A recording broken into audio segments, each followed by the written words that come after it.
我媽講翻俾我聽嘅。咁佢就見到我做咩對住廚房個窗，唔知做乜嘢。咁我就話見到個白色衫好靚嘅着好靚嘅衫嘅姐姐啦，喺個窗外面啦，就坐住一嚿雲。咁我就望住佢啦。咁我媽就覺得，咦，嗰個就係觀音娘娘咯。其實我大個咗，我曾經都因為一啲 channel，我都見到觀音、耶穌、聖母瑪利亞。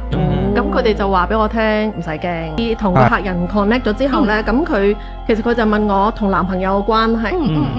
咁我唔知佢拍咗幾耐拖㗎。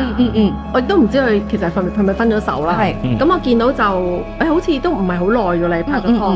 咁佢就好開心話俾我聽點。跟住我話：咦，你嚟緊係會去一個海邊？我見到你兩個，好似我喺後面睇你兩個背影望住，好似喺啲碼頭邊望住個海。